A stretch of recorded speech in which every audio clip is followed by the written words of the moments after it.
Hablar sobre Dios nos humaniza.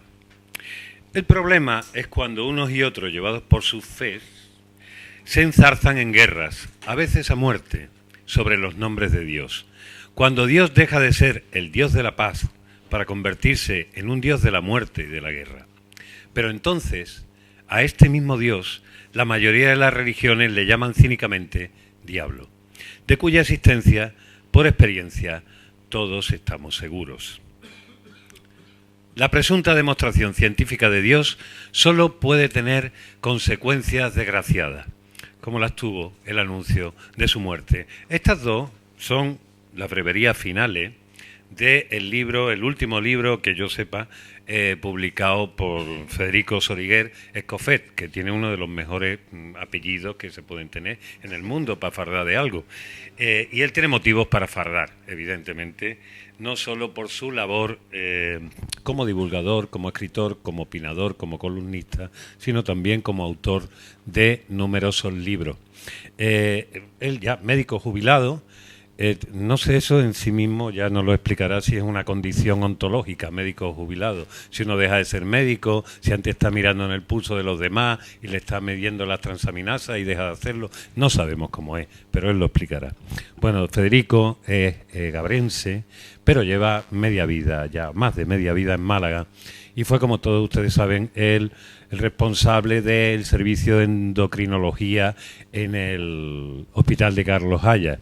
Debe ser algo muy importante porque ayer estaba contándole y no terminé de hacerlo. Yo estaba en Madrid en un concierto de gente de mi edad y plus, como se dice ahora, mi edad y plus. Yo era más o menos el Benjamín y ya tengo mis años. Y entonces hubo varios que me dijeron, que ya hacía mucho tiempo que no veía, me decían: hostia, tío, qué bien te encuentras. Dame el teléfono de tu endocrinólogo. Y digo, mañana voy a estar con él. No ha sido mi endocrinólogo, pero voy, si me conservo bien, voy a fardar de ello.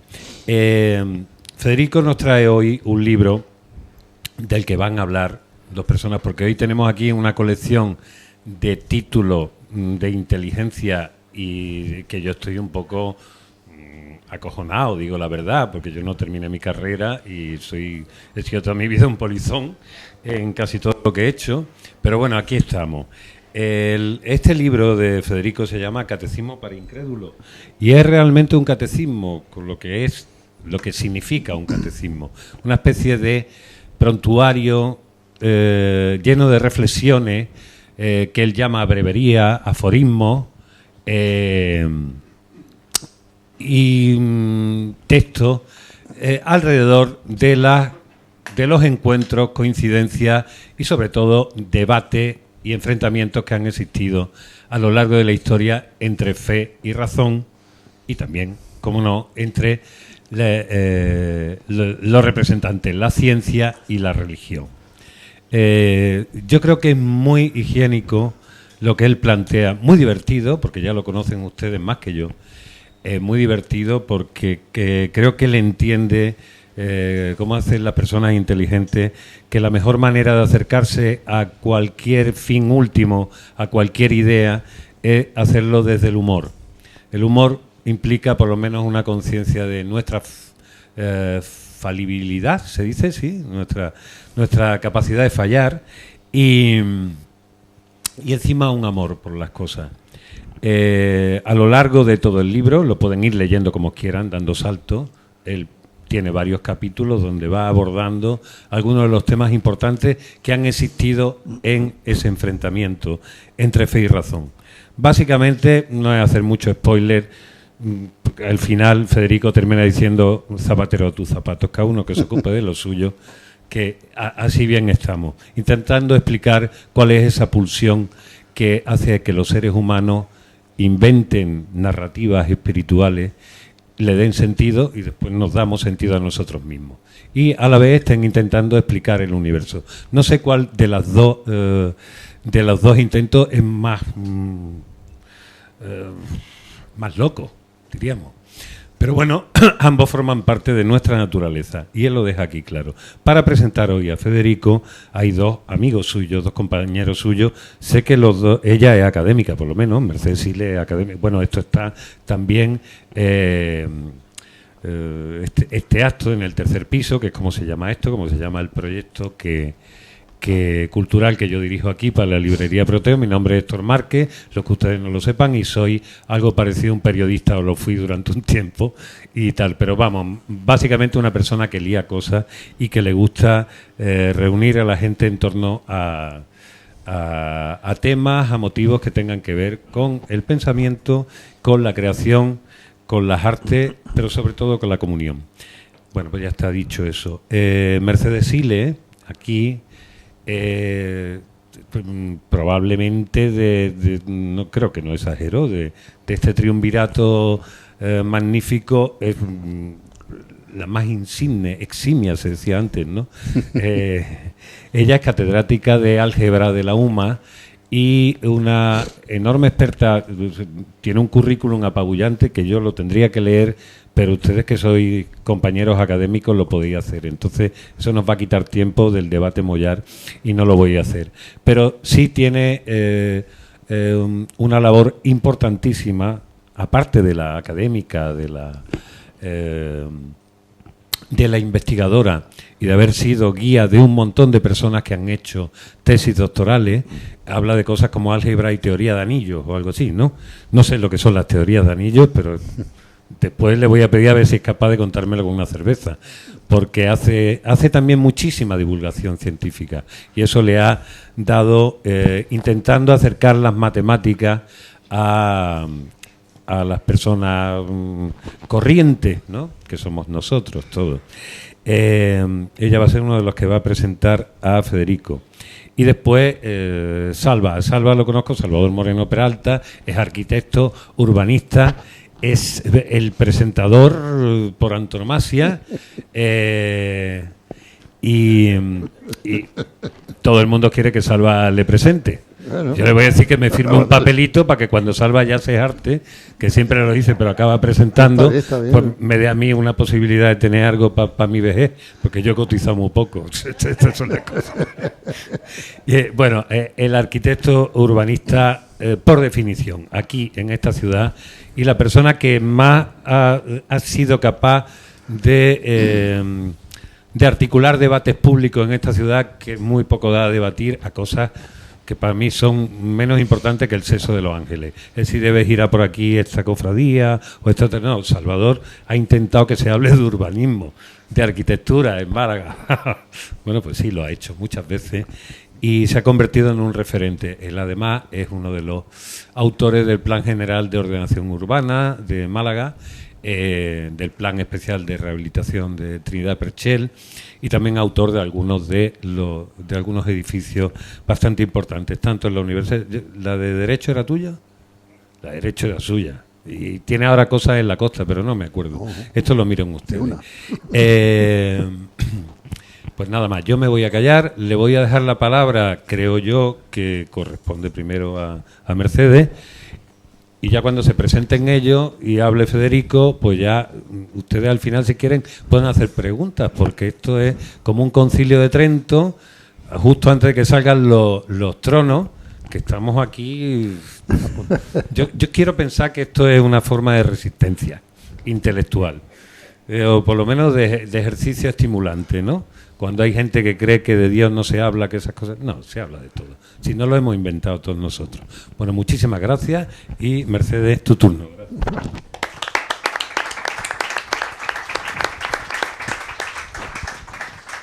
Muy bien, pues muchas gracias por la presentación, Federico. Muchas gracias por enredarme en esta aventura, que he disfrutado muchísimo.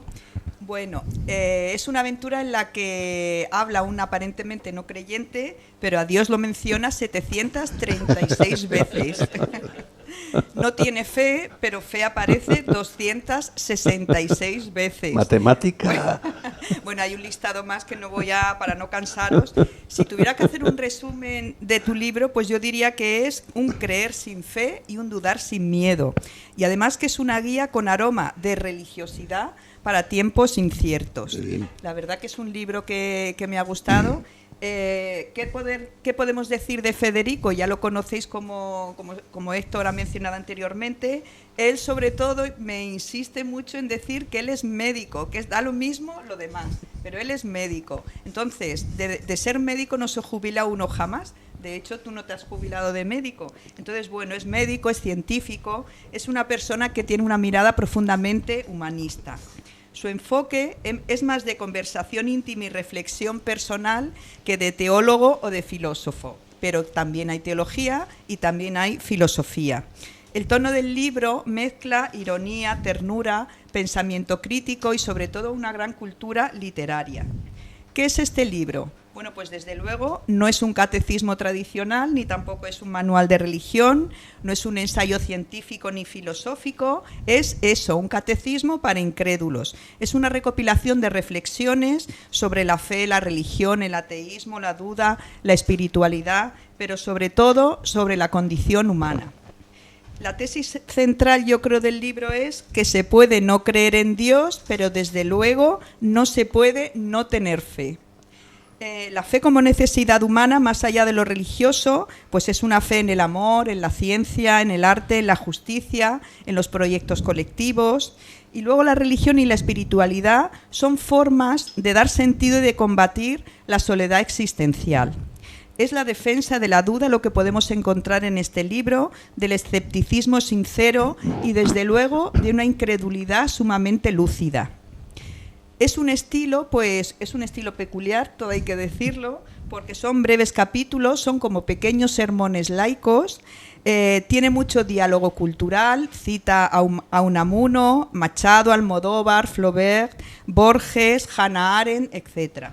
Es un estilo claro, directo, desde luego con un humor fino y con guiños irónicos. El texto, por un lado, yo lo encuentro un texto muy andaluz, en un sentido positivo, porque el autor se dice: fui educado en la religiosidad mediterránea andaluza, es decir, que eso lo lleva a gala. Es una persona consciente de dónde viene, de cuál es su cultura, cuáles son sus raíces y, desde luego, no, pues las tiene muy en cuenta y no reniega de ellas. Y también es un texto, lo he dicho andaluz por de dónde viene él, pero es un texto muy universal. Hay temas que me han llamado especialmente la atención, bueno, son todos temas acerca del ser humano, como decía anteriormente, pero me ha gustado mucho el que dedica, porque se ve mucho amor a su madre. Madre aparece 11 veces y 5 de esas veces en las que menciona madre se refiere a su propia madre. Es un estilo el que tienes que me recuerda a las greguerías de Ramón Gómez de la Serna o también al estilo de Jardiel Poncela, que eran ejemplos de ingenio, agudeza y reverencia, pero siempre dentro de la cortesía y de las buenas formas. Solo tengo 3 páginas.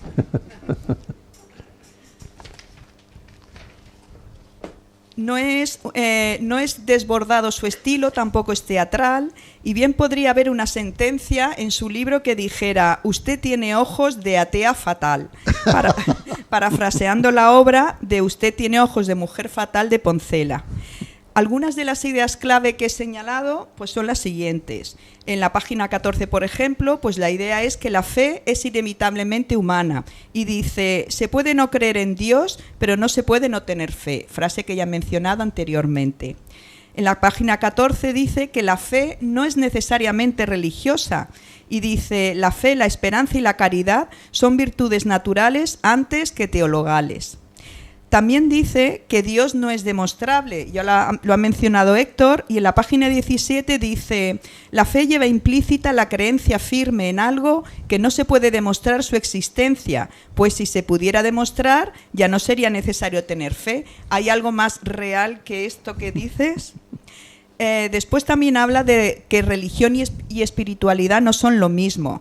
Dice que la religión no sería más que un lenguaje compuesto de símbolos y metáforas que permitiría a los creyentes comunicar la experiencia inefable de la fe. Y menciona a Reza Aslan. También el ateísmo dice que es una fe que no cabe en una estadística. Ni la fe ni el ateísmo caben en una estadística, es el título del capítulo 2. Pero también dices, no tener fe religiosa no significa no creer en nada. Hasta los ateos tienen fe, aunque sea en sus proyectos. Ateos aparece 40 veces, ateísmo 18, y luego van adjetivos relacionados con ateísmo. Habla de ateísmo relajado, ateísmo militante, ateísmo derrotado, ateísmo asociado al materialismo, etc. Ni a la fe ni al ateísmo se llega por la razón, esto lo dice también. Como también dice, el ateísmo parece más bien la guinda. Ateísmo feminista también habla de él y cita a Amelia Valcárcel, habla de monoateísmos y en el capítulo 18 habla de la aporía del ateo de Chesterton. También dice que el ateísmo no excluye a la religión, que la banalidad del bien, y habla de la banalidad del bien imitando a Hannah Arendt por la banalidad del mal. Y luego, citando a Salvador. Y citando efectivamente a Salvador. Y luego hace citas de Borges, por ejemplo, como la duda es uno de los nombres de la inteligencia, y también dice que la fe sin proyecto muere, es decir, debes tener fe, pero además debes tener un proyecto, no te tienes que quedar solo en la carcasa.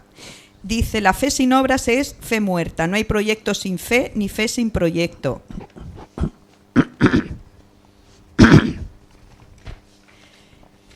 También habla de que la muerte de Dios no ha traído paz, también lo ha mencionado Héctor. Dice que ciertamente no es que Dios haya muerto, pero el modo como se ha pensado a Dios durante siglos ya no convence a nadie.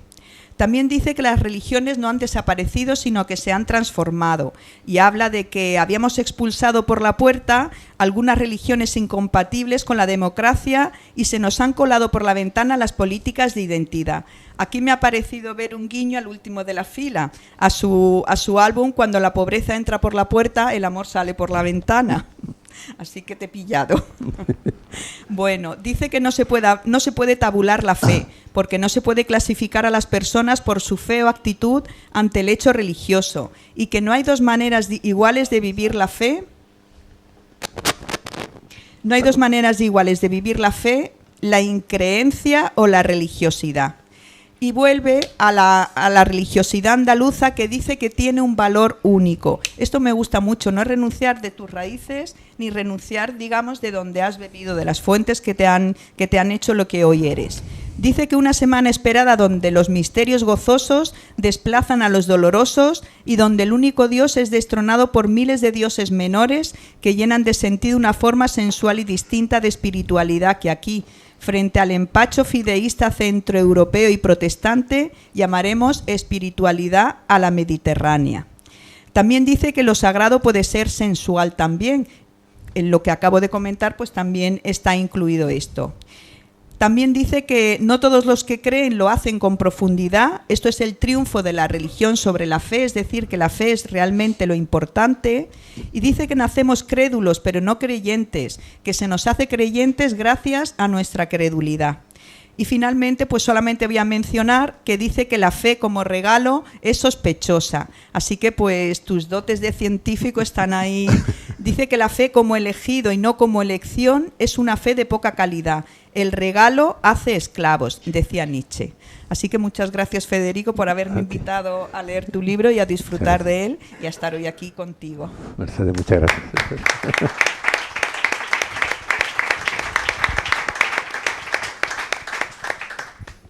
Muy bien.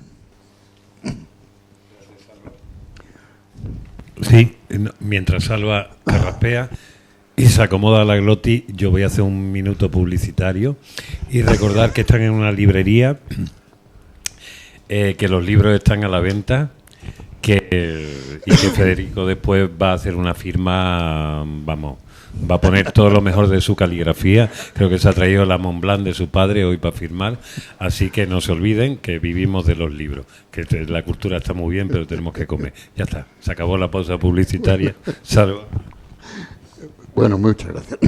Van a ver ustedes que Mercedes y yo hemos leído efectivamente el mismo libro. El honor que ya de por sí supone que Federico Soriguer me considere su amigo se ve acrecentado por haberme invitado a presentar este catecismo para incrédulos, nada menos que junto a la gran Mercedes Siles, y en una de esas sesiones culturales de Proteo, organizadas por la Academia Malagueña de Ciencias, y mi joven viejo amigo Héctor Márquez, con quien la cultura de esta ciudad tiene ya contraída una deuda impagable. Soy, en efecto, bueno, es un materialista irredento, como pueden ver. Algún defectillo tenía que tener. Bueno, soy en efecto amigo y admirador de Federico, lector asiduo de sus libros y artículos, partícipe de improvisadas y esporádicas tertulias en el Bar Flor de la Malagueta y presentador de su primer libro tras su jubilación forzosa, Diario de un médico jubilado, como director del Instituto de Investigación Biomédica de Málaga, el IBIMA, en agosto del 2013. En aquel libro, Federico abatía de un solo y certero disparo a esa casta político-funcionarial corporativa, sobrevenida como un daño colateral de nuestra democracia, de la misma forma como la invasión de cangrejos americanos dañaron nuestros ríos y las cotorras australes ensordecieron nuestras calles con eso que la rampante cursilería medioambiental llama contaminación acústica. A la señora que lo echó del IBIMA la fulminó como gerente mínima.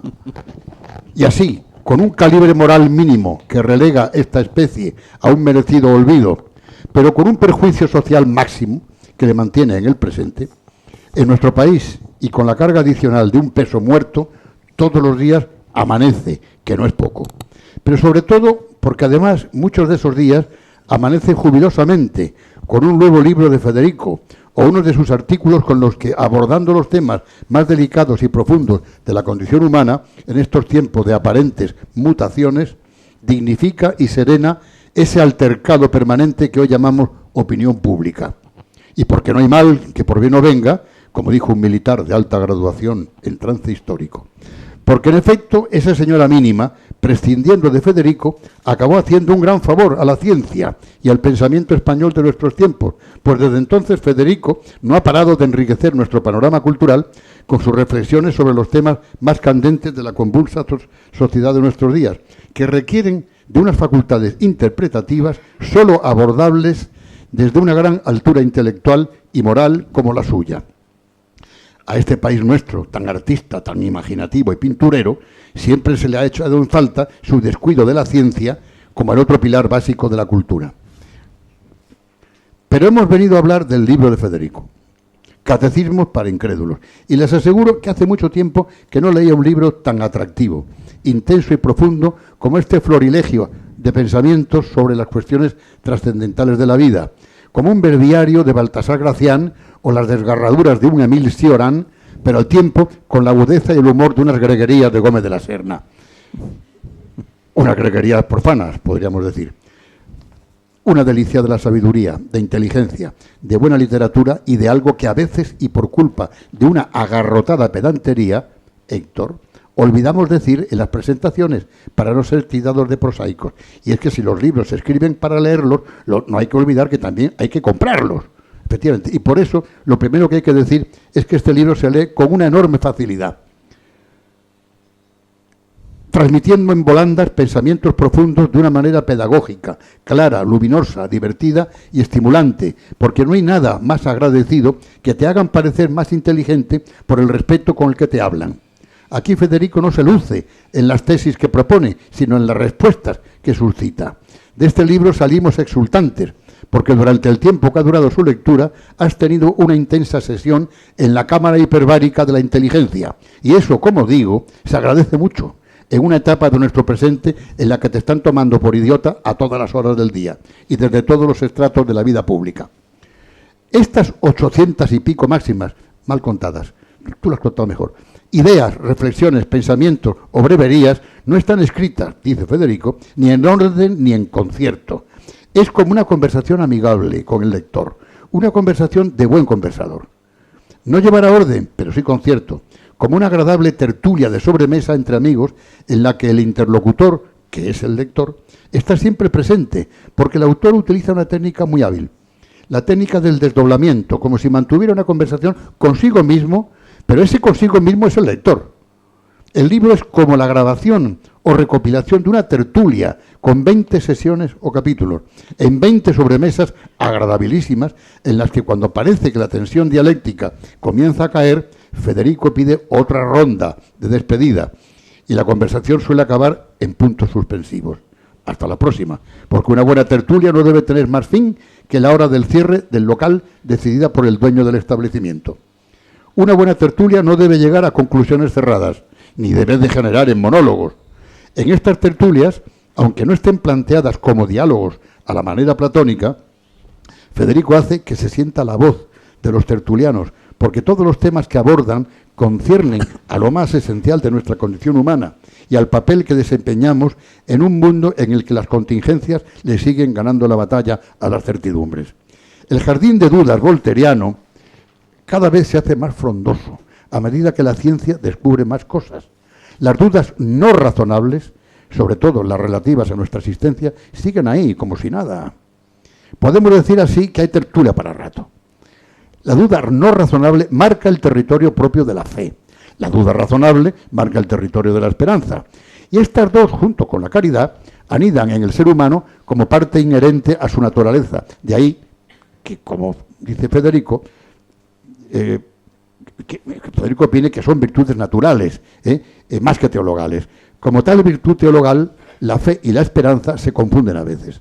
Para los católicos la fe es eso de creer lo que no vemos, como Santo Tomás, el hombre de poca fe al que recriminamos haber necesitado meter la mano en la herida que dejó la lanzada de Longinos.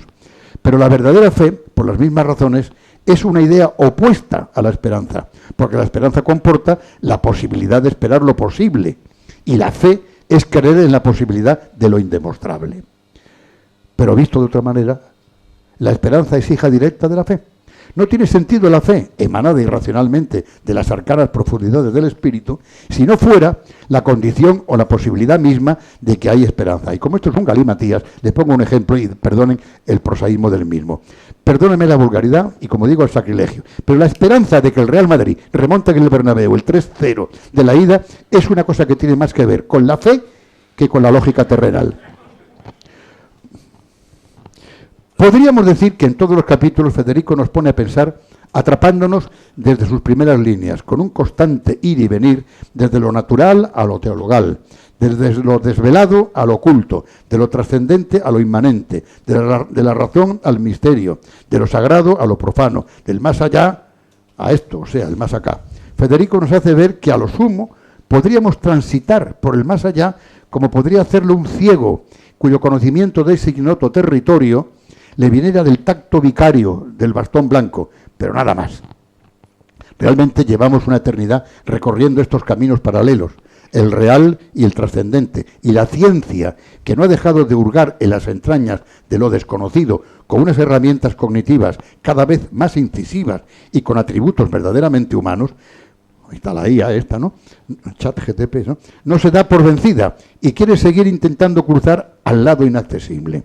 Los misterios de Dios, del tiempo, de los orígenes, de la creación, del infinito, van pasando por esta larga conversación como conceptos entrelazados, religados, le llamas tú, está muy bien, intensamente vividos por la parte emotiva de nuestro entendimiento, pero nunca demostrados por la parte intelectiva.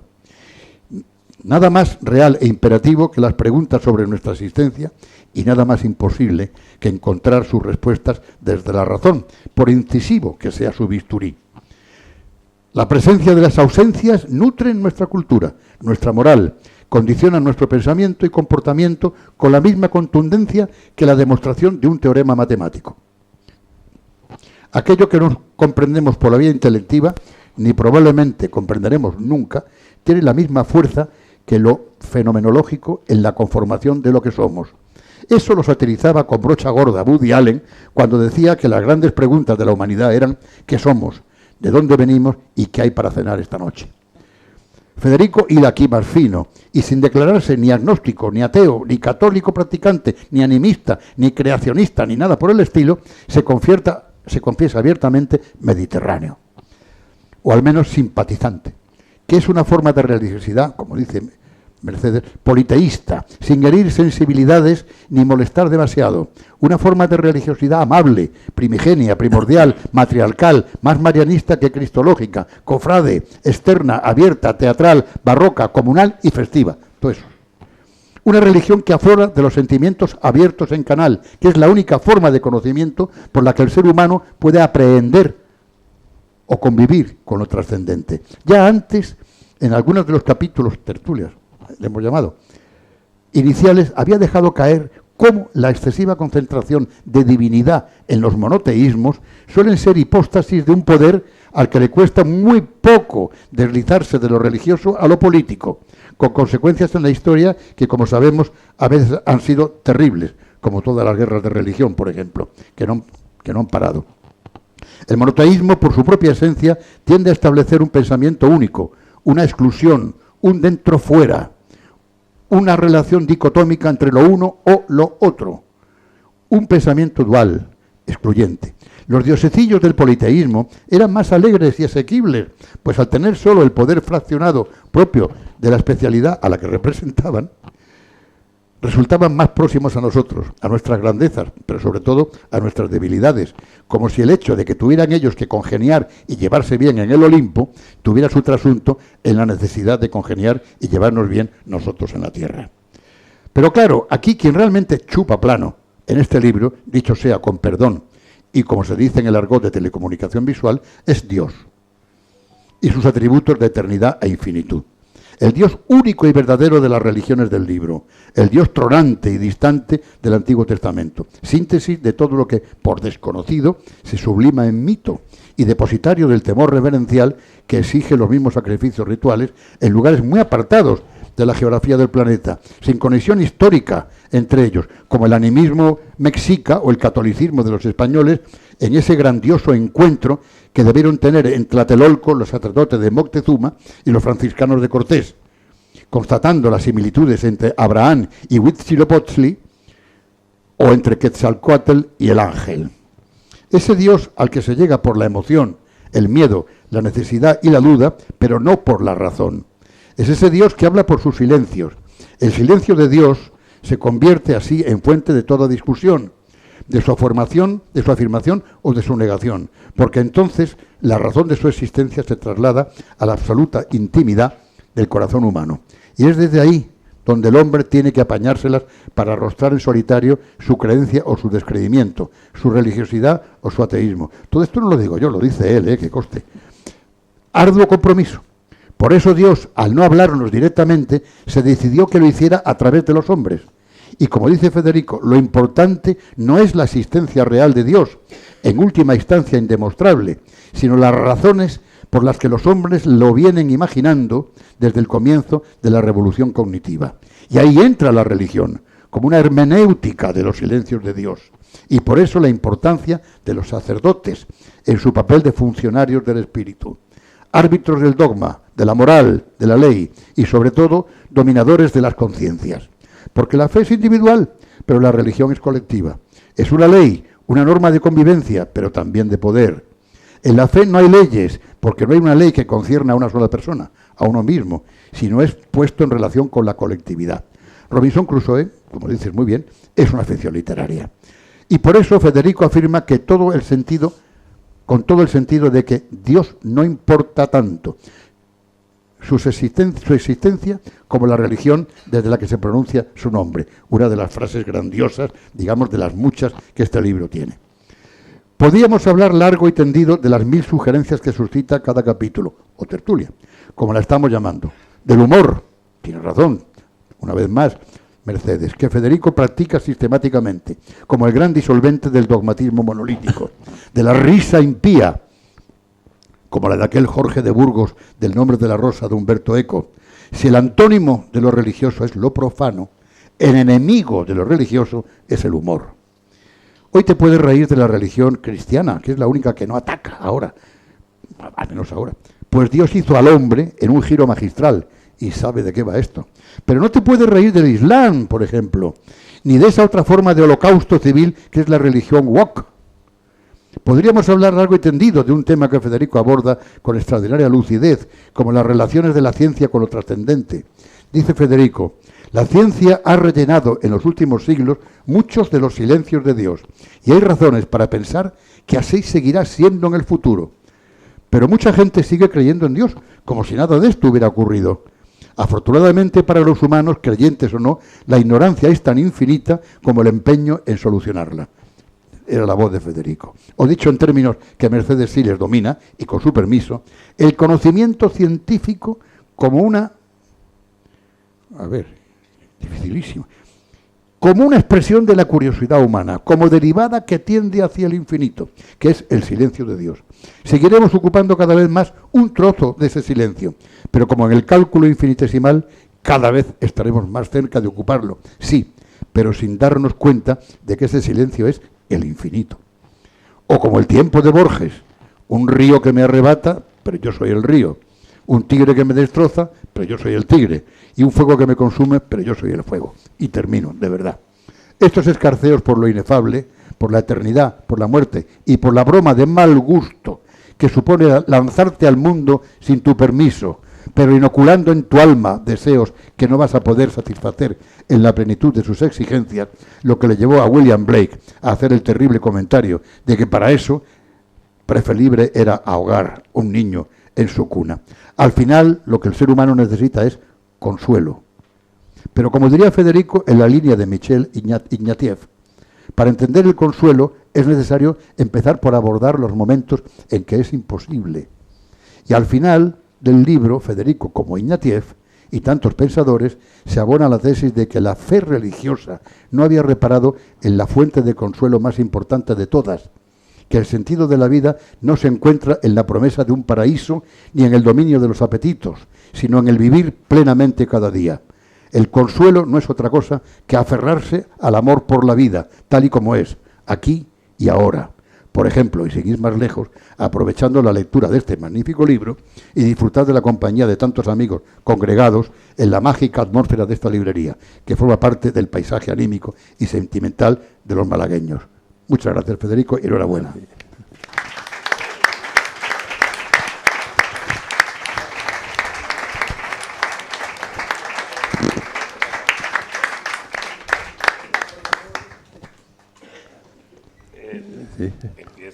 Sí, pues buenas tardes a todos, muchas gracias por venir. Si alguna disculpa, si alguna justificación tiene escribir un libro, es poder oír de amigos aquellas cosas que solo se escuchan de cuerpo presente. Y yo hoy, de cuerpo presente, tengo el sentimiento de haber resucitado de nuevo, utilizando también un término que utilizo no sé cuántas veces, Mercedes, en el libro. He resucitado oyendo, ¿no? Incluso me he enterado de cosas que yo ni siquiera sabía que había escrito en el libro, ¿no? Gracias, muchas gracias, Salvador, y muchas gracias, Mercedes. Gracias también, Héctor, por este empeño que tienes aquí de reconstrucción cultural de la librería y también de la cultura málaga, y gracias a Proteo por haberme publicado el libro. Cuando le escribí a Salvador por correo, pues que si me quería presentar el libro,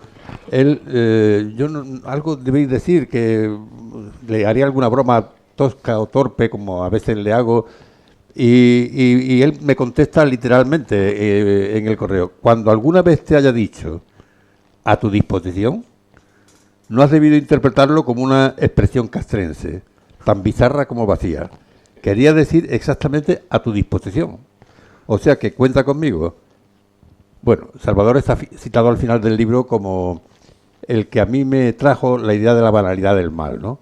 Parodiando a Hannah Arendt de la banalidad del bien, parodiando a Hannah Arendt de la banalidad del mal, ¿no? Que es una frase que me fue muy luminosa. Yo no la había oído antes, y yo no sé si es tuya, pero da igual, ¿no? Porque para mí lo es desde ese momento, ¿no? Salvador tiene 3 defectos, por lo menos. Uno es que es un polímata. Un polímata, dice la RAE, que es una persona que tiene grandes conocimientos en diversas materias científicas o humanísticas. Un gran defecto. El segundo es que tiene muchos amigos. Bueno, esto no es un defecto. Salva, que tiene un tercer defecto, que es que no sabe decir que no. Claro, un polímata, amigo de sus amigos, que no sabe decir que no, pues es una cruz. Y aquí tenemos hoy a Salvador, este gran amigo, ¿no? Presentándome el libro, a mí por segunda vez, ¿no? Pero a muchos amigos a mi disposición. Y la verdad es que, bueno, me lo has aclarado, pero cuando me preparaba esta palabra, pensé que Salvador estaría hoy y me pareció que estaba haciendo un gran ejercicio estando aquí en este homenaje que le están dando hoy a don Manuel Alcántara, ¿no? Ya me has aclarado algunos aspectos que me evitan también a mí hacer algunos comentarios que iba a hacer posteriormente. Y en cuanto a Mercedes, pues cuando ya la conocía, hace poco que nos conocemos, desde que estás en la academia, y pues cometí una incorrección, porque como no la conozco muy bien, no la conocía, ya la voy conociendo mejor como persona, fuera del mundo académico, se me ocurrió preguntarle una impertinencia. Le pregunté, Mercedes, ¿tú eres creyente? Porque claro, no quería yo meter en un embolado a nadie con este libro, que es ambiguo en muchos aspectos, y le pregunté, Mercedes, ¿tú eres creyente? Seguramente te acuerdas de mi impertinente pregunta. Y entonces me acordé, después me di cuenta de que había sido impertinente, bueno, si no, no lo hubiera hecho, ¿no? Pero me acordé que estando en Sevilla, seguramente sería el año 69, yo recién terminado, o quizás todavía no había terminado, andaba paseando por la estación de San Bernardo, que es la antigua estación de Cádiz, y de pronto viene una manada, bueno, un montón de franceses y francesas, todos por encima de 60 o 70 años. A mí me parecían entonces viejísimos, ahora no me parecerían unos chavales. Y de pronto se separa del grupo una señora mayor, como todos los demás, que iba así, andando así, y me pregunta directamente en francés, ¿vous êtes catholique? Me quedé sorprendido, pero en realidad lo que quería es saber cómo se salía de aquel laberinto de calles para ir al Palmar de Troya, ¿no? Que venían en tropel en aquella época al Palmar de Troya, pero lo primero que me preguntó fue, ¿vous êtes catholique? ¿No? Y yo a ti lo primero que te pregunté, como aquella francesa, es si tú eras creyente o no eras creyente. Pero lo que Mercedes es matemática, lo ha demostrado ahora, que me ha dejado sorprendido. Las veces que yo he citado a Dios, no está mal, bueno, para ser un ateo no está nada mal. Y Galileo decía que las matemáticas son el lenguaje con el que Dios ha escrito el universo, las cosas que se dicen, ¿verdad? Pero en la introducción del último libro de Sánchez Ron, que es un libro magnífico, que estuvo aquí hace poco, invitado por la Academia Malagueña de Ciencias y que dio una conferencia extraordinaria, un libro así de gordo, ¿no? Con el que cargué para que me lo dedicara, un libro que pesará varios kilos, ¿no? Y yo cargué porque le acompañé por Málaga durante varias horas con el libro a cuestas y al final pues me lo dedicó, pero la verdad es que, lo diré, Sánchez Ron no me hizo ni puñetero caso en todo el tiempo, ¿no? Y yo lo único que hacía era intentarle contar algo sobre Málaga que no le interesaba mucho y cargué con el libro y varios kilos para que me lo dedicara, pero aún así el libro es magnífico y dice en el libro en algún momento, cuando el tiempo se haya extendido tanto que el pasado sea solamente una tenue sombra de lo que fue, ¿acaso se cumpla el vaticinio que el matemático Hardy realizó en un emotivo texto, una apología de las matemáticas, que decía así, esto en el 1940? La matemática griega es permanente, más permanente incluso que la literatura griega. Arquímedes será recordado cuando Esquilo haya sido olvidado. Porque los idiomas mueren, pero no las ideas matemáticas. Inmortalidad puede ser una palabra estúpida, pero probablemente sea un matemático quien tenga la mejor oportunidad de comprender lo que quiere decir. Así que, como comprenderá, mi admiración por las matemáticas, que era anterior a Arquímedes, aumenta después de leer la introducción de Sánchez Ron de su libro. Y digo que el anterior porque yo tuve una relación personal conflictiva con las matemáticas. Mi padre era catedrático de matemáticas y nosotros somos 8 hermanos a los que le dedico, por cierto, el libro. Y yo era el más torpe de todos los hijos. Es más, las más listas eran mis hermanas. y eran muy listas en matemáticas. Y eran muy listas porque resolvían los problemas rápidamente. Y yo no sabía resolver bien los problemas, pero se me daban bien las demostraciones. Entonces entonces no lo sabía, pero después descubrí que yo era burbaquista. Seguramente casi nadie de la sala sabe lo que es un burbaquista, pero yo sé que tú lo sabes. Es esa escuela de matemáticos franceses que tenían tan alto concepto de las matemáticas que se negaban a resolver cualquier problema práctico. Las matemáticas estaban por encima de la realidad y por encima de cualquier problema práctico. Yo sé que tú no piensas así, seguramente, pero yo era burbaquista y sigo siendo burbaquista. Quizás por esto escribo un libro sobre Dios, que es lo más inútil que se puede escribir en este momento, ¿no? Y además Mercedes pues es feminista, ¿no? Y no descubro con esto a nada ni nadie, pero casi si yo estuviera allí y tú estuvieras aquí presentando uno de tus libros, yo te hubiera preguntado qué es esto de la teología feminista. Y seguramente, pues la pregunta que te hubiera hecho es que si hoy Dios hubiera nacido, hubiera tenido un hijo, ese hijo sería una mujer, seguramente. Que es una de las grandes injusticias, ¿no?, que se cometieron en la historia, es que precisamente Dios solo tuviera un hijo y no tuviera una hija, ¿no? Y esto hay que resolverlo como fuera y como sea, ¿no? Y desde luego quiero agradecerle a la Academia Malagueña de Ciencias. Están por aquí muchos amigos de la Academia y está también su presidente Fernando Orellana, porque a mí me acogió después de la jubilación, en donde cuando yo me jubilé no tenía plan B, y desde luego pues en la Academia he encontrado una casa donde poder escribir libros como este, por ejemplo, y compartirlos con los amigos. Debo creer que esto de escribir pues es un asunto muy serio, o eso dicen. Yo no lo tengo tan claro, ¿no? No lo tengo tan claro.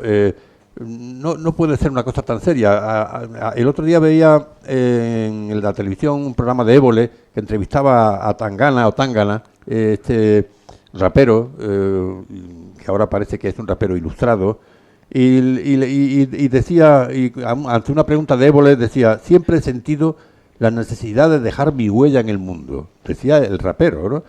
Y ya con 7 años el profesor me había preguntado qué quiere hacer de mayor, y él dijo: yo quiero ser escritor, ¿no? Escritor, con 7 años, ¿no? Un rapero con sentido trascendente, ¿no? Mi madre me lo decía: niño, ¿por qué eres tan serio, no? O algo así, ¿no? Pero más recientemente he leído un artículo la semana pasada de Muñoz Molina, en el que decía: yo mismo habré caído más de una vez, cuando era joven, en lo que podríamos llamar la épica halagadora del escritor, como personaje de sí mismo, como miembro de un gremio entre golfo y heroico, ¿no? Yo me siento más identificado con esta autocrítica que hace Muñoz del gremio de los escritores, personajes que cuando los conoces personalmente suelen ser verdaderamente insoportables. Y digo que yo no me siento escritor, lo diré ahora con una no falsa humildad, entre otras cosas porque me llevan poniendo en mi sitio desde hace mucho tiempo. Por ejemplo, este libro lo he presentado, me confieso aquí en público, este es un acto de religión, un acto de religación, ¿no?, a 35 editoriales. 35 editoriales he enviado el libro. Ninguna me lo ha publicado, claro, por eso estoy en Proteo. Incluso una se permitió una crítica y me dijo: es que este libro es un contradios, me dijo, así con minúscula. Muy bien. Y yo le pregunté a un semiótico que qué significaba contradios, y me dijo: es una acción absurda o vituperable. Y entonces me di cuenta que busqué por el buscador si había utilizado yo la palabra contradios, porque yo tampoco acordaba ya de lo que había escrito, pero tú sí que me has contado a mí las veces que yo he pronunciado la palabra Dios. Y en la página, no recuerdo cuál, escribo: los límites de Dios son los que marcan el lenguaje. Cuando a Dios se le nombra, se humaniza y se le arrebata su inconmensurabilidad. Imaginar a Dios es empequeñecerlo, tomarle la medida. Nombrar a Dios es un verdadero contradios. Lo había dicho. Por tanto, el de la editorial pues tuvo argumentos sólidos para rechazarme el libro. También decía que a Dios solo se le puede ignorar. Ignorarlo es el mayor reconocimiento. Algunos creyentes o ateos, sin embargo, optan por la blasfemia, esa manera negativa de reconocer su existencia, ¿no? La verdad es que me debería de haber sentido deprimido porque me rechazaran 35 editoriales el libro. Pero se me ocurrió preguntarle a la inteligencia, a GPT, preguntarle cuántos escritores le había ocurrido algo parecido a lo mío. Y la verdad es que la lista se me llenó por dos lados y he tenido que resumir, y aún más voy a resumir ahora, porque, por ejemplo, a Orwell, el de La rebelión en la granja, le rechazaron el libro alegando que no era apta para el público estadounidense, porque en aquel país le dijeron entonces los cuentos sobre animales no vendían, se equivocaron radicalmente, ¿no? Pero otros lo entendieron realmente lo que quería decir Orwell con la granja, con La rebelión en la granja, y por eso no se lo publicaron seguramente. De hecho, era el editor, uno de los editores, el de Faber and Faber, era nada más y nada menos que T.S. Eliot, que se lo rechazó. Y es que Eliot era un gran escritor, pero al parecer fue un pésimo editor, ¿no? Otro fue Joyce, con Dublinés. Fue rechazado por 22 editores. Edgar Melville, el de Moby Dick, pues un editor le dijo, es demasiado extensa y más bien anticuado.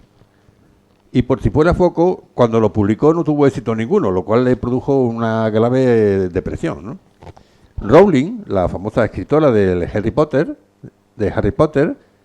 pues lo envió a 12 editoriales y se lo rechazaron todos se lo rechazaron, incluido algunas como Penguin, por ejemplo, ¿no? A Marcel Proust le costó Dios y ayuda publicar Por el camino de Swan, el primer libro de la serie monumental de En busca del tiempo perdido.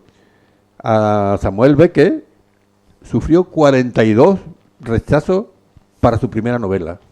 Lo que me ha consolado, porque yo creí que había batido el récord de autores que se le había... Y el último que voy a citar, porque a mí es un autor que me gusta mucho, que es Roberto Bolaño, tardó 9 años en poder publicar Estrella Distante, que había sido rechazada, por ejemplo, por 6 Barral, ¿no? Así que podría seguir hablando de editores que han tenido la misma experiencia que yo como autor. Siempre ha habido artistas incomprendidos y editores críticos con pésimo olfato literario, sin duda alguna. E incluso en una de las críticas que he leído sobre esta cuestión, pues a algunos de estos grandes autores, incluso a alguna editorial, le aconsejaron que se apuntaran a un curso de escritura. Si algunos de los que ya han leído mi libro me han advertido de que tiene muchos errores tipográficos y de otro tipo, ¿no? Bueno, debo decir aquí que no son errores de la editorial. Son trampas intencionadas que el autor ha puesto en el libro para hacer que aumente la autoestima del lector cuando consiga ver los errores que ha ido dejando por el camino. Ya lo decía Ale Grigelmo, el gran columnista del país. Tengo que decirte que la editorial aparte después añade unas cuantas. Sí. Porque ya sabe que es una manera... Exactamente. Con lo cual esta tiene el doble. Lo sabía. Que Grigelmo decía que las erratas son las últimas en abandonar el barco, ¿no? Pues será eso. Pero en realidad debo decir que la culpa de todo la tiene mi mujer, Isabel, que está ahí en primera fila. Isabel me corrige todo lo que escribo. Todos los artículos que escribo me los corrige porque yo tengo ciertas dificultades con las comas, con los puntos y comas y con los leísmos, y los leísmos no digamos ya. Pero Isabel me pone los puntos en mi sitio y todos los días y en todos los artículos, y por eso pues los artículos salen medianamente dignos. Pero este libro tengo mis dudas de que se lo haya leído y tengo motivos para pensarlo. De hecho, cuando le pregunté, Isabel, ¿has leído ya el libro? Me acordé de una cita de Marcel Proust, que la cuento mucho, y no sé si está aquí Marisol. ¿Está Paco? ¿Está Marisol por qué? Que se la cuento a Marisol muchas veces, mi amiga Marisol Ruiz de Adana, y le hace mucha gracia. Y a pesar de que se lo cuento muchas veces, le hace la misma gracia. Y eso es muy de agradecer. Una vez iba Marcel Proust por la calle, se encontró con un marqués, el marqués de no sé qué, que era amigo suyo. Saludan y le dice Proust, ¿has leído ya mi libro? ¿Tu libro? Dice el marqués. Sí, se refería al Richard Dan Perdu, a la búsqueda del tiempo perdido. ¿Has escrito tú un libro? Le digo, sí, hasta te lo he mandado. Y dice, si me lo has mandado, entonces lo habré leído, ¿no? Bueno, Isabel, con su silencio, me recordó a la conversación entre Marcel Proust y su amigo. Pero mi sospecha no era tanto por su silencio como porque sé que, y la vi coger el libro un día, estaba ya en la cama, lo abrió y creo que no llegó a la segunda página cuando oí un uff y después un ronquido, ¿no? Y después no la he vuelto a ver nunca más con el libro en la mano. Por eso tiene tantos errores el libro, Isabel. La verdad es que hoy cualquiera escribe un libro, y más si es de Cabra. Tú has citado que yo era de Cabra y ejerzo de egabrense. Y es que en Cabra hasta el más tonto escribe un libro, porque todo no estáis pensando en alguien, ¿no? Pues eso. Y es que en Cabra todos parece que hemos bebido de la misma pila bautismal donde se bautizó Juan Valera, ¿no?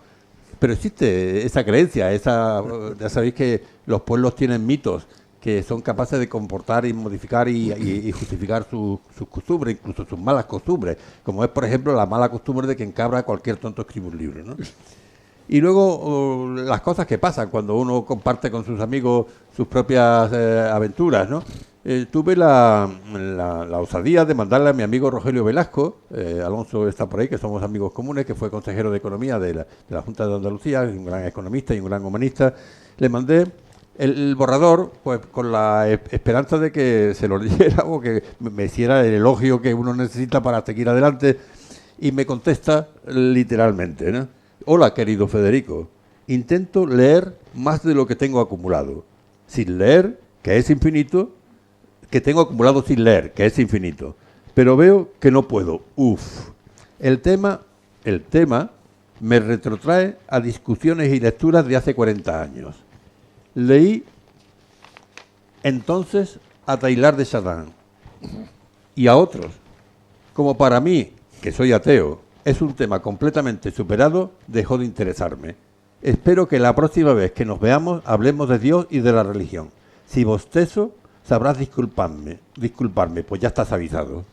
Bueno, a pesar de esto, me empeñé y he publicado el libro. Entre otras cosas porque escribir es un derecho, que es un derecho de la misma categoría que el que no te lean. Y también es verdad que me da un poco de vergüenza presentar un nuevo libro, ¿no? Porque es verdad que en los últimos años he escrito un libro por año. Y es que se me debe de resultar fácil, porque si no, masoquista yo no soy, ¿no? Y es que ya verdad, en la universidad, pues los amigos me decían, escribe tú el panfleto, ¿no? Porque parece que se me daba bien escribir panfletos, y probablemente es lo único que he hecho en toda mi vida, ¿no? Porque hoy, como decía Héctor en algún otro momento, hay más escritores que lectores. Hoy hay más escritores que lectores. Y el tiempo que pasas escribiendo, pues no lo aprovechas leyendo. Esto, Fernando Saavedra decía que él era lector, ¿no? Y lo de escribir venía por añadidura. Algunos pueden hacer las dos cosas. Pero es verdad que desde que me pongo a escribir más cosas, leo menos. Y yo me siento más entontecido desde que leo menos. Porque el escribir no aumenta la inteligencia. Porque lo que aumenta la inteligencia es leer. Leer a la gente que de verdad tiene cosas que decir. En el fondo es un desperdicio. Escribir es un desperdicio del tiempo. Pero hay otra razón por la que escribo, ¿no? Salvadas las vergüenzas esta que estoy aquí en público desnudándome. Y es que he escrito cientos de artículos científicos. Yo he sido médico de día y científico de noche. Durante muchos años me dio vergüenza decir que era científico. Los médicos no somos científicos. Nos da vergüenza decir que somos científicos. En fin, yo tenía aquí esta Gema, mi querida amiga Gema, con la que hemos trabajado 30 años en laboratorio, en la investigación, en epidemiología. Yo era médico de día y científico de Sierra. Pepe Becerra, que está aquí en primera fila, hemos compartido muchos momentos. Y la verdad es que, pues como la parte científica, pues yo tenía que pensar en inglés y escribir en inglés. Y cuando me jubilé, yo me liberé de esta cárcel de tener que utilizar un idioma que no era mi lengua natal. Y decidí aprovecharme de esta liberación y dejarme de estar constreñido a los límites carcelarios del formato científico para poder escribir como me diera la gana, hablar como me diera la gana, decir lo que me diera la gana, sin el encorsetamiento del lenguaje científico y del formato anglosajón científico. Es decir, me sentí liberado. Y esto, pues a mí me dio al menos las pilas necesarias para tirar un poco, ahora llevo ya 11 años jubilado, tirar un poco más mientras el cuerpo aguante, ¿no? De hecho, a mí me quisieron hacer de la Sociedad Escritora de Médicos, la Sociedad Española de Médicos Escritores, y me dio esta risa, ¿no? Pero yo no soy escritor, le dije yo, y me invitaron a dar una ponencia en un congreso que le dije que sí, porque mis amigos no les podía decir que no, y di una conferencia en que intenté explicarles por qué yo no era un médico escritor, ¿no? No sé si salieron muy convencidos, pero no me han vuelto a llamar, ¿no? Porque una de las cuestiones que como científico más me obsesionaban era el de la originalidad, ¿no? Los científicos están obsesionados por la originalidad. De hecho, escribí un libro que se llamaba Si don Santiago levantara la cabeza, la lógica científica contada en 101 historias, nada científica, que también pretendía ser un libro escrito con humor, porque es que la verdad que esto de la ciencia y la religión y Dios son cosas tan serias que como no te las tomes con humor, terminas creyéndotelas, de verdad, ¿no? Y en fin, al final terminé, en vez de conciencia, hablando de Dios, ¿no? Porque al final, pues, en fin, no sé qué decir. Pero ¿por qué he terminado escribiendo sobre Dios? Pues porque uno tiene cuentas pendientes, ¿no? Y yo tenía una cuenta pendiente con mi sentimiento trascendente, ¿no? Ese sentimiento que nos define como humanos, ¿no? Que es el sentimiento trascendente. Por mucho que estudiemos la filogenia, hay un salto cualitativo, la filogenia humana y la filogenia bioanimal, ¿no? Humana. Hay un momento cualitativo en el que se produce un salto cualitativo, una especie de singularidad, en el que aparece el sentimiento trascendente, ¿no?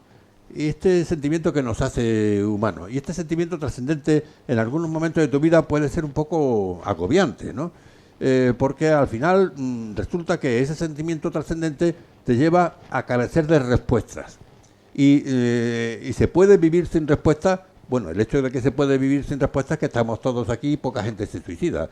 Pero bueno, ya sabéis que Camus decía que no hay una respuesta, la única respuesta verdaderamente seria en el mito de Sísifo, en la primera página, que otra sea que la del suicidio. Pero bueno, con Camus, que era católico, creo, que no era necesariamente existencialista, pero se pasó de la raya. Pero además no se suicidó, se estrelló en un coche, me parece, ¿no? Y además tuvo unos amores con Casares, ¿no? Que justifican cualquier historia trascendente. Pero en fin. El hecho es que a Dios solo lo podemos imaginar. Y es por esto mismo, por lo que Dios es un motivo de recreación poética. Porque cuando no sabemos o no tenemos un buen tema de conversación, pues yo creo que un buen tema de conversación es el tiempo climatológico, el tiempo y Dios. Son tres temas que nunca fallan. Son buenos temas de conversación. Y la cuestión es que parecía que Dios había muerto, que es otro de los temas por los que me voy a escribir el libro. Y ante mi sorpresa, después de haberme pasado olvidándome del tema durante muchos años, de ser cada día, y lo soy cada día, un ateo convencido, emocionalmente convencido, no racionalmente convencido, ¿no? Pues resulta que cuando Dios parecía que estaba muerto, hubo filósofos de la sospecha que anunciaron la muerte de Dios está más vivo que nunca y la religión está más viva que nunca, y en Rusia, que habían conseguido por decreto casi certificar la muerte de Dios y de la religión, resurge la religión y resurge Dios, y Dios resurge por todas partes, etcétera, etcétera. Por tanto, aunque lo ignoremos, siempre será Dios una coletilla, ¿no? El Dios mío, nuestro, o vaya por Dios, o mil cosas más, o pues cuando uno le aprieta un dolor de muelas, o realmente pues uno termina teniendo una pregunta, una sensación, una emoción trascendente, una duda que hace que la rellenemos con una palabra. Y esa palabra, esa muletilla, es Dios. da igual que seas ateo o que seas creyente, porque ser ateo o ser creyente es perfectamente irrelevante, porque no hay ningún estudio científico, entre comillas, que demuestre que los ateos son peores personas que las personas creyentes, aunque todos los creyentes creen que sí, que son mejores, porque ellos tienen seguramente pues algunas condiciones morales que les vienen dados por su fe o no, o estoy siendo injusto con los creyentes. En todo caso, aquí estamos, de nuevo, pidiéndole a 3 amigos que pierdan el tiempo y a la editorial El Dinero, hablando de Dios, ¿no? En pleno siglo XXI y en la antesala de la Semana Santa, que aquí, si hacía falta algo para demostrar que Dios no está muerto, es que estamos en la antesala de la Semana Santa. Y no hay más Dios que el de la Semana Santa, no hay más Dios que el de la Semana Santa. Por mucho que los sesudos teólogos del mundo se empeñen en demostrarnos que Dios es otra cosa distinta a la del cachorro o a la de, no me acuerdo cómo se llama el nuestro, el cautivo, Dios no es más que eso y nada más que eso, ¿no? Y lo demás son sentimientos humanos que permiten que vayamos intentando dar respuestas emocionales más o menos a los grandes problemas que nos discurren todos los días. Mi única disculpa también y sobre todo es porque, como en otras ocasiones que he tenido la oportunidad de presentar un libro, como el día de mi jubilación, por ejemplo, entre otros momentos que recuerdo entrañablemente en mi vida, es que este es un acto de comunión. Este es un acto de religación, este es un acto religioso, este es un acto de fe. Yo soy una persona afortunada por teneros aquí a vosotros dos, pero por tener aquí hoy a tantos amigos. Y esto es un acto de comunión.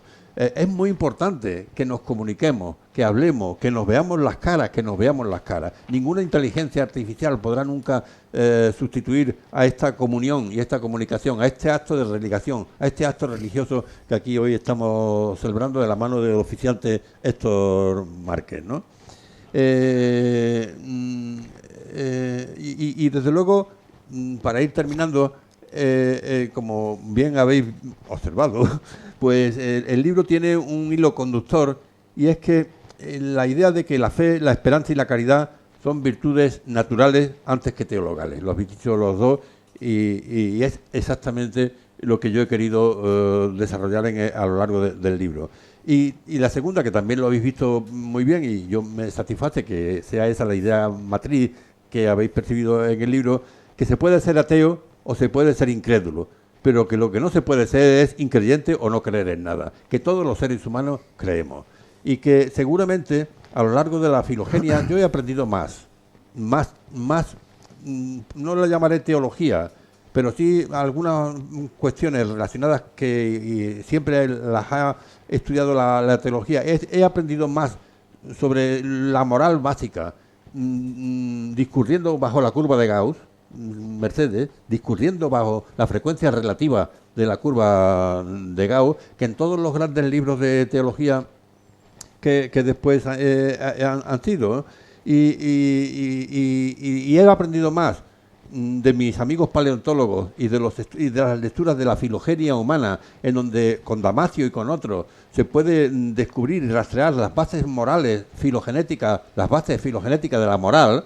He aprendido más teología, más valores, más necesidad de recuperar esa parte espiritual que tenemos los humanos, que no tiene que ver nada con la religión, porque la espiritualidad es una propiedad humana, como es el habla, como es la inteligencia o como es el dolor de estómago. Es natural que seamos espirituales, como es natural que seamos creyentes, ¿no? Y esto es la idea matriz del libro. Yo necesitaba vengarme de Dios para recuperar el valor humano de la fe, ¿no? Y esa fe que, por ejemplo, le llevó a decir a Martin Luther King en su marcha sobre Washington en el año 1963, esta frase, estas líneas de su gran discurso, cuando dice, y leo: esta es nuestra esperanza, esta es la fe con la que regresaré al sur. Con esta fe seremos capaces de esculpir en la montaña de la desesperación una piedra de esperanza. Con esta fe seremos capaces de transformar las discordancias de nuestra nación en una hermosa sinfonía de hermandad. Con esta fe seremos capaces de trabajar juntos, de rezar juntos, de luchar juntos, de ir a prisión juntos, de luchar por nuestra libertad juntos, con la certeza de que un día seremos libres. Esto lo dijo Martin Luther King, que era un pastor protestante, pero aquí estaba hablando de otra fe, de aquella fe que estaba militando a todo el mundo para trabajar para un mundo mejor. Porque la fe sin obra es una fe muerta. En esto se diferencia el catolicismo del protestantismo. Uno es culturalmente católico, lo ha visto muy bien Mercedes. Yo no soy protestante, yo soy católico culturalmente, ¿no? Yo soy cristiano católico y cristiano a la mediterránea. Entre otras cosas porque la fe sin apellido es un camino muy peligroso, ¿no? Y sobre todo es muy peligrosa la literalidad de los fideístas, de ciertos fideístas. Permítame que les cuente una historia de dos cazadores, que a lo mejor algunos conocen, ¿no? Iban dos cazadores por el campo y de pronto uno cae como fulminado, como muerto. Entonces el otro, muy preocupado, casi cree que está muerto, pero llama al teléfono de urgencia y le dicen: usted que mi compañero ha caído y está como muerto. Y le dicen al otro lado del teléfono: ¿usted cree? Cerciórese de que está muerto. Y se oye un silencio y un disparo y contesta: ya. Este es el problema de los que son literalistas de la fe, ¿no? Y la otra cuestión es que la fe y la verdad, pues la fe y la verdad no van unidas, aunque mucha gente que son verdaderos creyentes crean que están en posesión de ciertas verdades. Hay una historia que de don Juan Valera, mi paisano, que tiene un librito que se llama Chistes y chascarrillos andaluces, y cuenta, y por esto la cuento aquí ahora, porque es una historia de Olías. Y estaban en el siglo XIX muy preocupados en Olías y su consistorio porque habían perdido la verdad. Entonces, como no la encontraban, decidieron preguntarle al consistorio matriz, a Málaga, al de Málaga capital, que por favor les devolviera la verdad, ¿no? Entonces se reúne el consistorio de Málaga, lo discuten y por fin llaman al alcalde de Olías, viene y le entregan una orza que contenía la verdad. En protección, se la llevan a Olías y allí el alcalde le dice a un concejal que abra la orza. Abre la orza, mete la mano, casi tiene un vómito, porque era mierda, pero el concejal dice: es la verdad, ¿no? Bueno, no sé si ha sido un poco escatológica esta metáfora, ¿no? Pero seguro que parece que sí, ¿no? Pero en fin, lo que quiero decir es que hay que tener una fe con sentido del humor, ¿no? Salvador lo ha comentado, ¿no? Y la medicina, la ciencia y la salvación eterna, sobre todo, son cosas demasiado serias como para tomarlas en serio, ¿no? Me hubiera gustado añadir más humor, porque al final este sentido trascendente del que mi madre me advertía termina pudiéndote, ¿no? Y me hubiera gustado ser como esos tres judíos que un día, y eso sí que lo cuento en el libro, estaban gastándose entre sí comentarios macabros sobre el holocausto. Se estaban cachondeando del holocausto. Y Dios, bastante cabreado, se les aparece y les riñe por estar gastando bromas sobre algo tan trágico y tan tremendo como era el holocausto. Y le dice uno de los judíos: tú te callas que no estabas allí, ¿no? Pues esta es la fe en la que uno cree.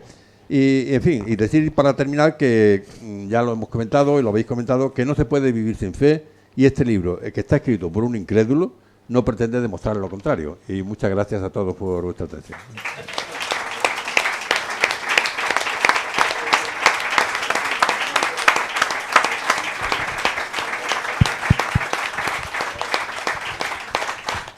Yo simplemente, antes de darle la palabra al público, por si alguien tiene alguna pregunta, quería decir como oficiante que bueno, que Ediciones del Genal, que es como se llama realmente la editorial de Proteo, es como la Iglesia, que acoge a todos los pobres, desamparados y a los rechazados de cualquier otra editorial. Así que, Federico, estás en tu lugar. Mucho antes que tú han llegado, y incluso sin demostrar grandes dotes literarias. O sea, que fijaros, en ese sentido, como somos. Quería también recordar una cosa.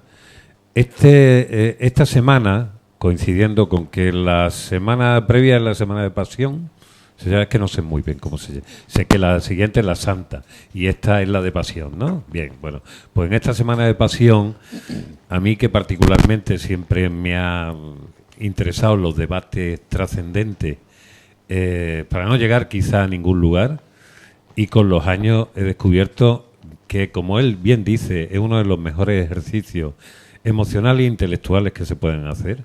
Hablar de algo que ha llevado a la gente a las manos, incluso a cortarse las cabezas, a invadir, a machacarse entre unos y otros. La verdad es que el pobre Dios, llámese como se llama, y le han echado siempre la culpa de algo que ya, sin su necesidad, existía. Pues hemos intentado organizar, digamos, 3 actividades que tenían a Dios o a su representación en la recámara. El martes tuvimos aquí una obra de teatro donde se hablaba de los conflictos de la pederastia y los abusos sexuales en la Iglesia. Por empezar, faltando un poquito, ¿no? Hoy Federico nos ha traído esta especie de catecismo, de corolario de una cosa y su contraria, porque realmente Federico defiende todo a la vez, para terminar diciendo lo que acaba de decir ahora. No, realmente no se puede vivir sin esperanza, no se puede vivir sin creer en nada. Y mañana, y contradiciendo un poco a lo que antes estaba diciendo Federico, de que el primer gran lenguaje es el lenguaje de las matemáticas. Probablemente, yo defiendo eso, desde un punto de vista de la experiencia, cosa que tú dices, la pregunta de si Dios existe o no, no es una pregunta realmente sobre la que se pueda debatir, porque es una pregunta que exige la experiencia. Entonces no se puede debatir entre la fe y la razón de algo que son de algo que necesita la experiencia de lo teológico, lo divino, lo trascendente, lo que sea. Quiero decir que el ser humano es humano originalmente porque tiene la necesidad de contar historias. Y eso es lo que nos hace humanos realmente. Y tú, como bien reconoces aquí en algún caso y recuerdas, hay gente que habla de la Biblia como uno de los mejores libros que existen de fantasía, evidentemente. Como lo son también todos los libros de mitología. En ese sentido, mañana vamos a hacer una presentación de un libro, de un ensayo que se llama El superhéroe de las 1000 caras. Superhéroe de las 1000 caras, los que hayan leído a Joseph Campbell, que conocen bien que es uno de los grandes mitólogos que han existido, lo que hace es trasladar todas las reflexiones que hacía Campbell de la persistencia de una serie de arquetipos que se van convirtiendo en mitología y en religiones a el mundo popular de los superhéroes hoy en día, para demostrar algo que ya han demostrado algunas personas. Primero, existen, y ahí sí se relaciona con el tema de los números, ya se estudió hace mucho tiempo y se llegó a la conclusión de que existen 22 argumentos en las historias que el hombre cuenta. 22 argumentos, no más, con pequeñas variaciones y contextos culturales. Y los arquetipos vienen a ser una y otra vez los mismos. Solo quien cree en la literalidad de las religiones, pensando que aquellos personajes que están representando cosas, después de haberlas inventado y cree que son reales, puede cometer el error de no darse cuenta que una y otra vez los seres humanos, desde que tenemos conciencia, que tenemos cultura, estamos creando una y otra vez los mismos arquetipos, porque forman parte de nuestra esencia. Y eso sí es profundo. Eso sí es profundo, tan profundo como que probablemente sea fácil describir el universo y sus movimientos a base de números, y queremos hacerlo también en otro tipo de álgebra, que es el álgebra de la historia. Entonces, lo único que quería recordar, estamos hablando de historia, estamos hablando en un momento donde reflexionamos sobre Dios, y vamos a traer, creo yo, lo más interesante que hay en esto que al principio señalaba, el sentido del humor. No se puede hablar de nada si no es con la distancia de sabernos falibles. No podemos crear parábolas, paradojas y mandamientos sin tener la capacidad de reírnos. Cuando empecé a interesarme a partir de un tiempo por el budismo, lo que me llamó más la atención es que Buda se ríe en muchísimas ocasiones. Y una de las cosas curiosas que se han dicho sobre los evangelios apócrifos... Déjale que pregunte. Sí, voy a decir, esto es lo último. Una de las cosas últimas que se han dicho de los evangelios apócrifos es que hay uno de ellos donde Jesucristo se ríe. Entonces eso es una de las cosas que yo quiero recordar en la antesala de una Semana Santa, donde nada más que nos acercamos al sufrimiento. Y ahora ya sí me callo y dejo que la gente levante la mano. Ya están hartos de debate de teología. ¿Alguien? Sí, venga. Di tu nombre, por favor. Alonso Gallardo. Bueno, yo creo que todos estamos de acuerdo en lo importante que es el humor, lo importante que es reírse de las cosas. Pero alguien ha hecho referencia al nombre de la rosa y un personaje que es Jorge Luis, Jorge de Burgos. Jorge Burgos, que parece que Humberto Eco hace como una... habla de él como si fuera Jorge Luis Borges, de hecho, monje ciego. Ahí en el origen del problema que la biblioteca se queme es precisamente un problema teológico importante, porque el pensamiento es el siguiente: el hombre se ríe, busca el segundo libro de Aristóteles, el segundo libro que es sobre la risa, pero el sentido de la risa no tiene nada que ver con lo que nosotros estamos diciendo, totalmente lo contrario. El hombre con lo que tiene abajo en el mundo de que se ríe.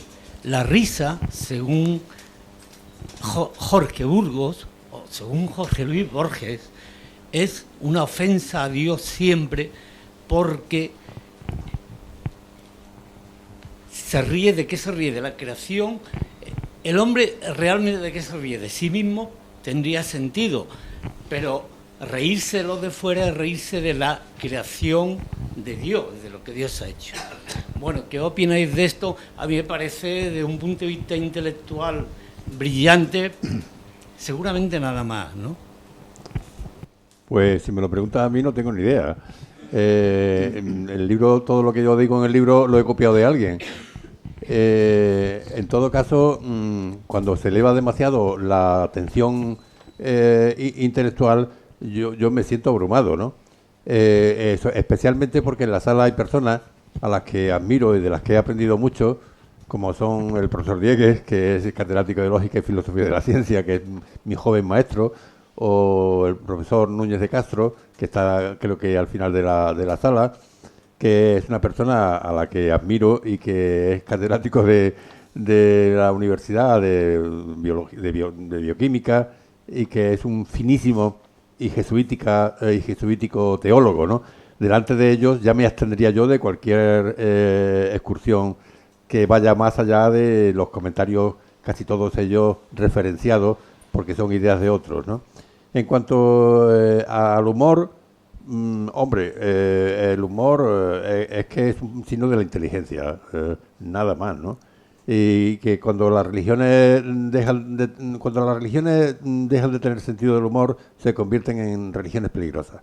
Una religión que se ofende por la blasfemia, blasfemar es de mala educación, pero si la religión le pide al ejército que la defienda de la blasfemia de los ciudadanos, que por cierto están hablando de Dios cuando blasfeman, pues se convierte en un peligro público, ¿no? Pero no tengo muchas más cosas que decir sobre esto, ¿no?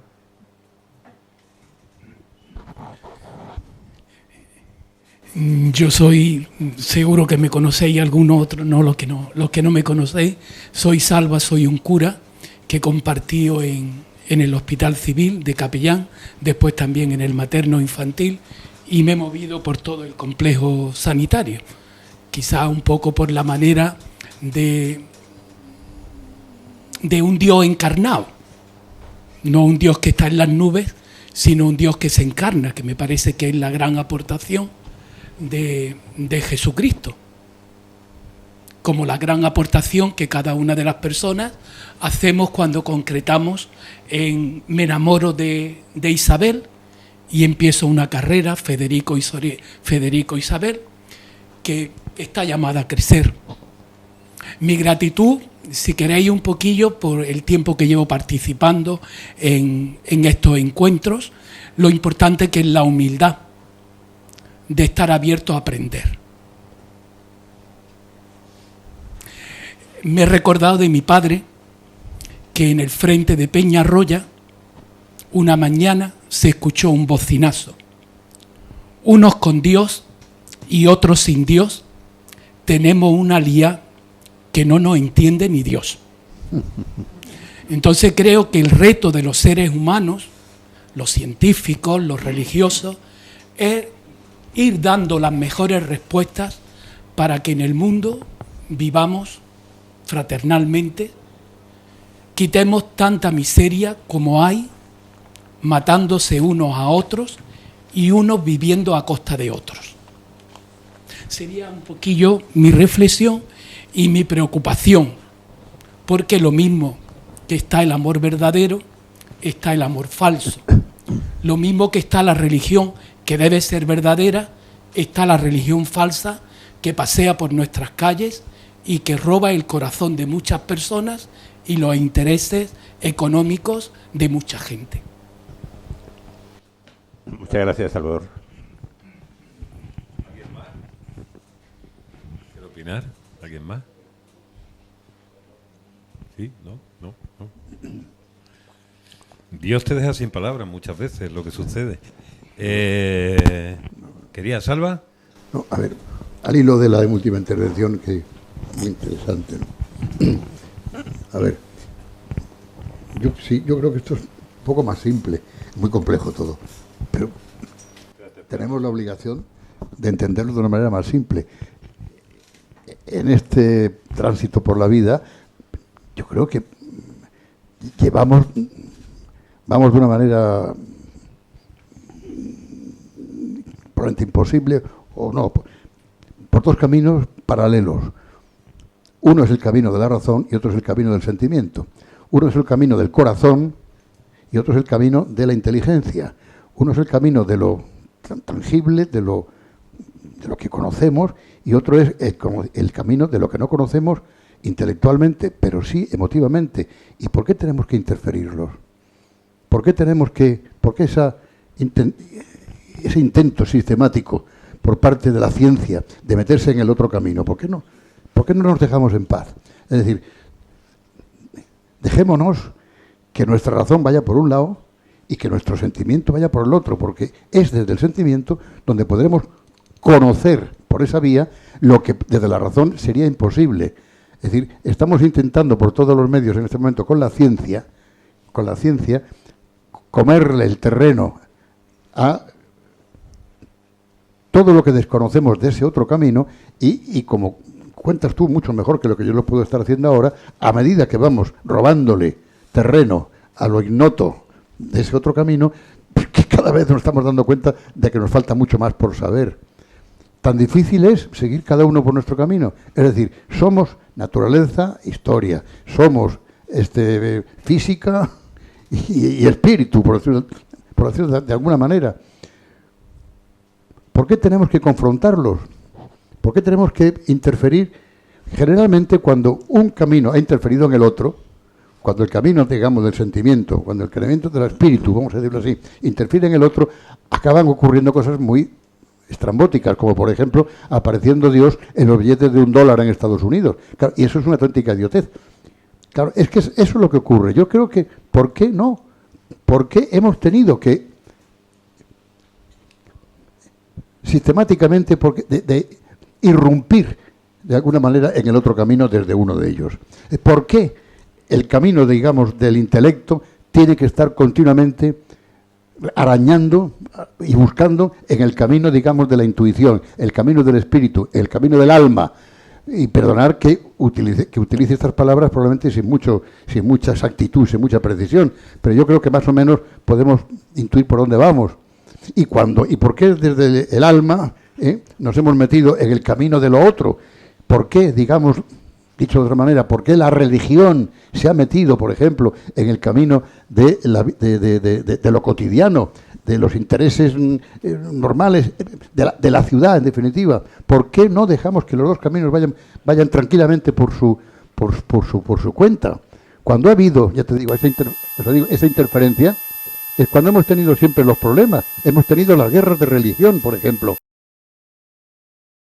Y hemos tenido lo que digo, los billetes de dólar, in God we trust. Pero ¿cómo que en God we trust? Como un billete de $1 donde está George Washington y al lado está una invocación a Dios. ¿Por qué no dejamos que los dos caminos vayan por separados? Es un problema ¿por qué? Pues la razón, hombre, es obvia, ¿no? La razón siempre al final aparece una necesidad de monopolizar el poder, es decir, de tener el poder. Y está clarísimo que si entramos en el terreno de la conciencia y la manipulamos, podemos tener un poder enorme en el camino, digamos, de lo real y de lo positivo. Yo creo que es así. Es decir, si pudiéramos ir por separado, no pasaba nada. No nos metamos en el terreno del otro. Uno de los motivos que me llevaron a mí, me estimularon a escribir el libro, es precisamente los libros que se están escribiendo en los últimos años, en donde, frente a un cierto armisticio que se ve producido entre la ciencia y la religión o la fe, en los últimos tiempos hay una especie de rearme por parte de personas que no se resignan a este armisticio, y que lo representaré en 3 libros, dos concretamente, uno de dos franceses ingenieros que han escrito un libro intentando demostrar científicamente la existencia de Dios con unos fundamentos científicos muy sólidos, pero absolutamente prescindibles, y otro de un español, un tal Hurtado, que ha escrito otro libro en el mismo sentido, también libros gordos, libros densos, en que intentan utilizar los grandes descubrimientos de la ciencia moderna, de la física sobre todo, para demostrar que la existencia de Dios es inevitable y demostrable. El profesor Ignacio Núñez de Castro precisamente dio en la Academia Malagueña de Ciencias un seminario de pequeño formato sobre estos 2 libros. Él, que es un hombre de fe, sin embargo, pues supo hacer un análisis crítico de estos 2 libros. Pero hay un tercero que lo pongo como representación de otros muchos que también he leído sobre esta cuestión, no ya de militantes de la fe, sino de personas como Tamames, por ejemplo, que es una persona a la que todos conocemos y muchos hemos admirado, que en los últimos años,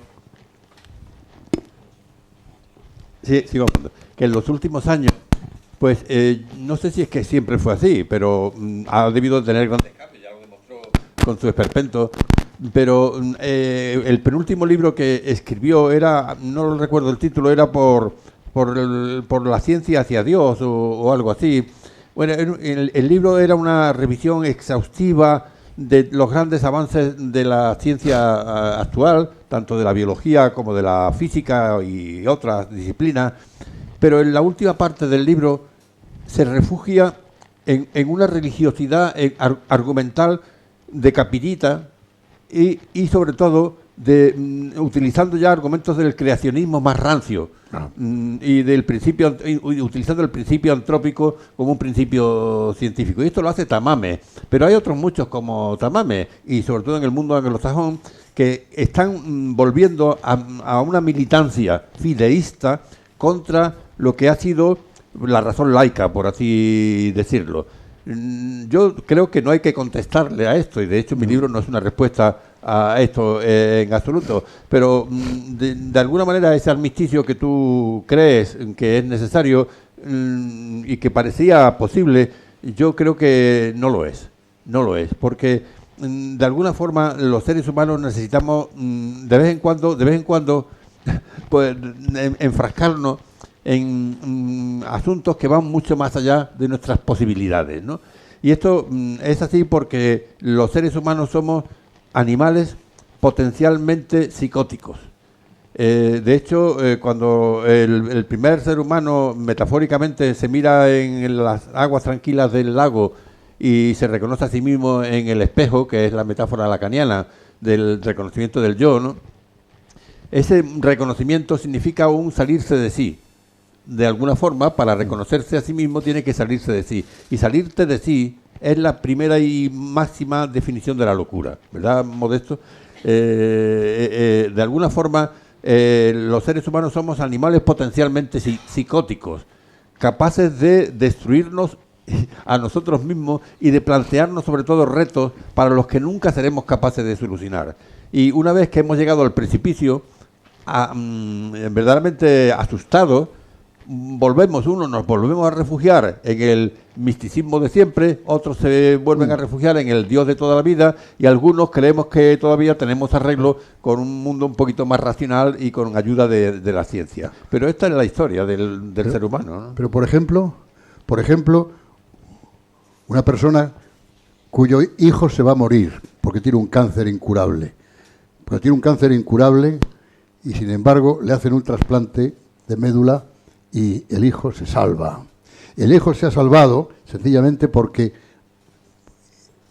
ya lo cuentan, ha sido un milagro, claro. Ha sido un milagro de la ciencia, ha sido un milagro de la medicina. Está clarísimo, ha sido gracias a un trasplante. Pero acto seguido vas a una iglesia y le das gracias a Dios por lo que ha ocurrido. Es decir, tan indispensable es tener que decir que una cosa es válida y la otra no. ¿Por qué no son las dos válidas? Porque son constitutivas de la esencia del ser humano, que es naturaleza, que es razón, y que es intelecto, y que es sentimiento, y que es... Por el poder, exclusivamente por el poder. Por el poder que te dije. Exclusivamente por el poder. Es por el poder. Perdonadme que ahora pare, porque esto ahora se está calentando y es cuando...